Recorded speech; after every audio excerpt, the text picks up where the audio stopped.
ang pagsulti ni Hesus nga ang propeta dili gyud dawaton sa iyang kaugalingong lungsod o niya sa uban gani ani nga version sa gospel, dili dawaton sa iyang kaugalingong panimalay, murag masinati gid na natong tanan kon magsangyaw tas pulong sa Ginoo or buhat sa Ginoo o niya mo sikata ngadtos mga tao nga lain kanabang panagsara kakita nato.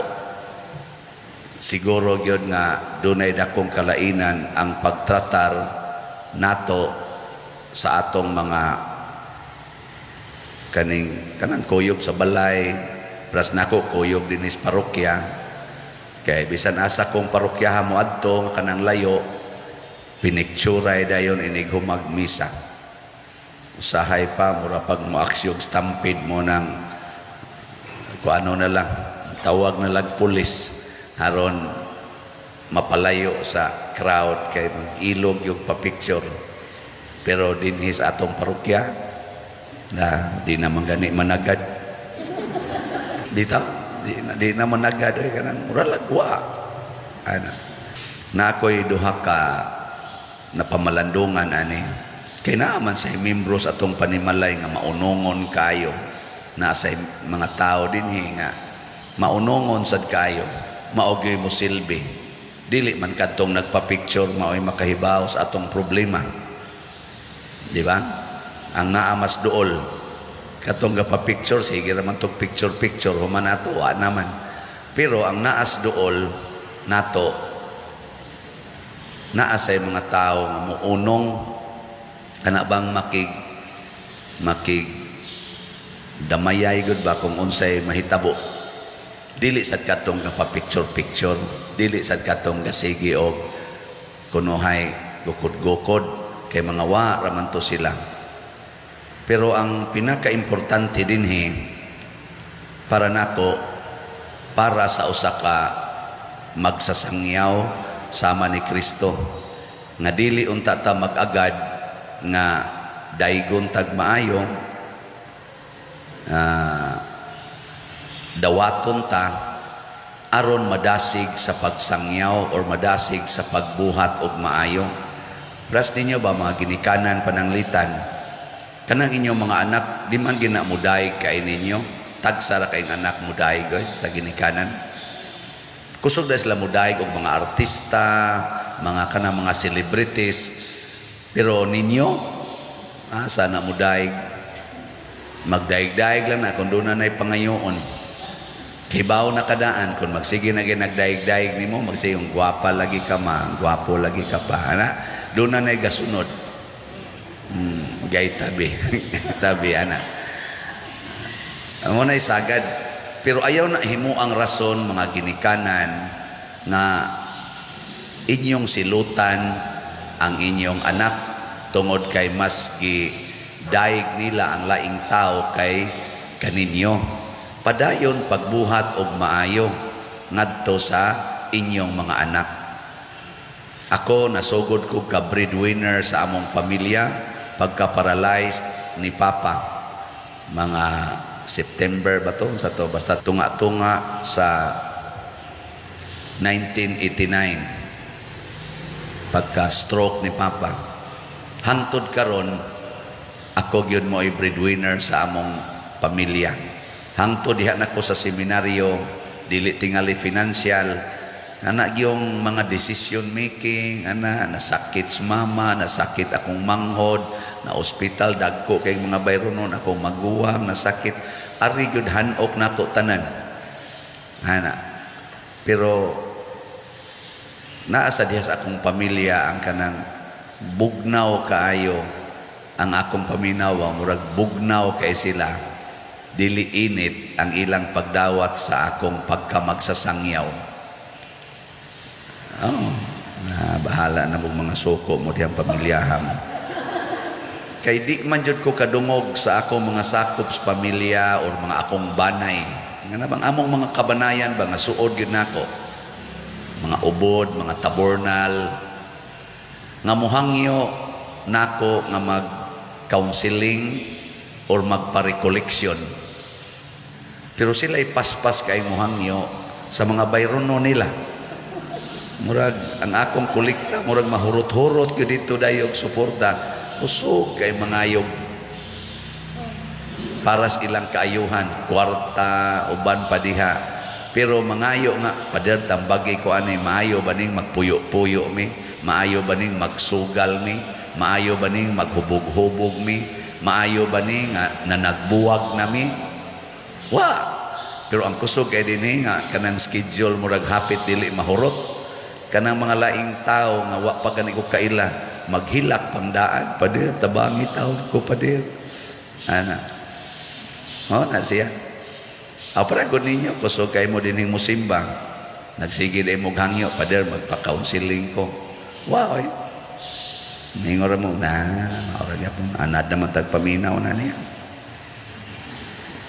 ana pero rason ba na nga tungod kay bugnaw kaayo ang pagtratar sa akong pamilya about sa akong pagkamagsasangyaw, muhunong kog sangyaw, muhunong kog higugma nila, dili. Padayon gyud. Mao na si Kristo ni padayon siya. Sangko gyud pagkamatay, gipatay gyud. Akan ay maghuwat lang sa kog patyon ko. Motos na aman, interesado ra mas naaman sa iyang kaugalingon pag ingon ni Eliseo tuslo dito suba ingon dayos naaman kabati ana yung suba diha anha kong tuslod di ko ang akong gusto mo gawas ka diha sa balay imo kong pandungas imong kamot imo kong hurim-huriman nya mawa dayon ang akong kaning sanla ano ba murag bilagro ba nga wa na koy effort niya niingon dahito ang iyang sundaw, Sir, ni naman ta din hiporti manglayuas atong gibaktas. Unsa kang musunod na lang ka kas gisulti anang propeta, follow the words. Kanabang sunda ang iyang gisulti, ayaw tong iyang gahom.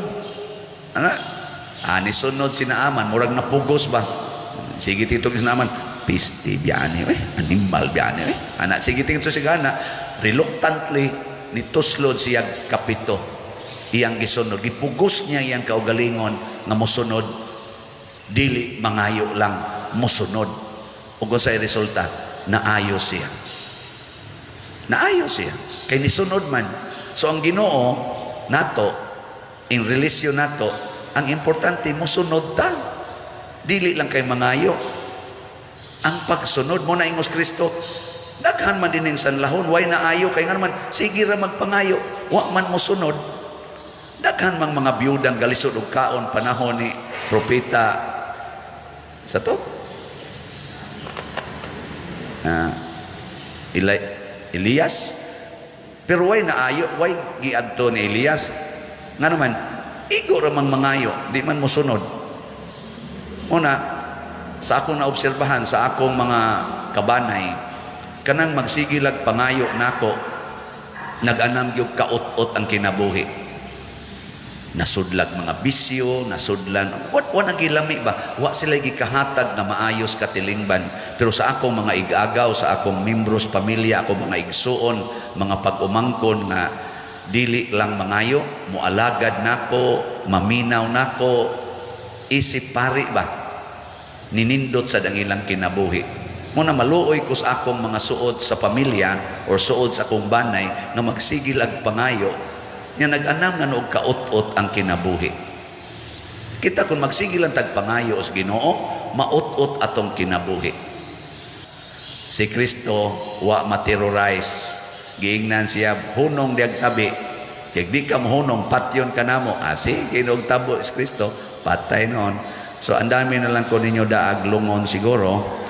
Kay basig o mga few days from now, naabay pareha itong kang Governor digamo ba nga mukalit lagso diha niya magdag armalite niya rakrakan dayon niya tuwa man ko sa opisina galingkod maunag kamatay ang mga sekretary na mao man to hitabo ang mga 4 piece in town nga nang hatag kinana moy unang nangamatay ingon ana man ang kabangis sa kalibutan pero dili na lang ta diha mahadlok importante gamiton tas Ginoo pagsangyaw sa maing balita. Mao na nga unsa toy giingon sa atong salmo,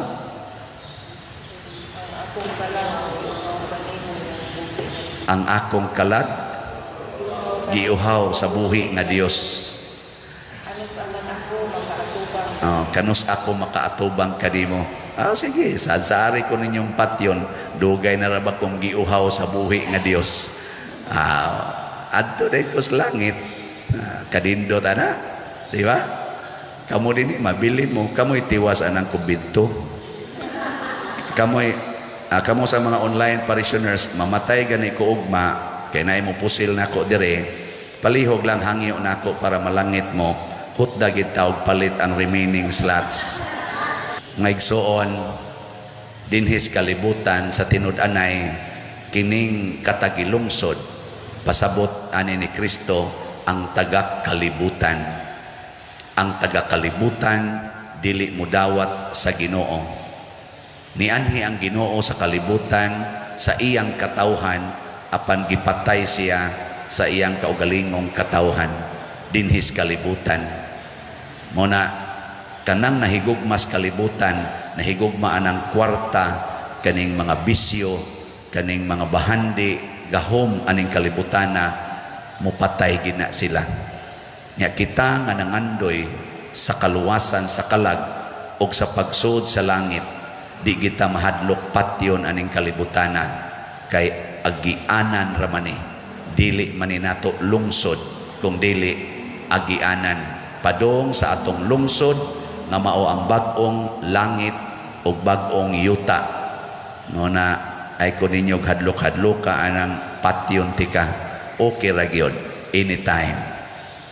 Kadawat pa mo 6,000, kamu pa'y manghulga. Sige, manindog na ta mga patyon nun.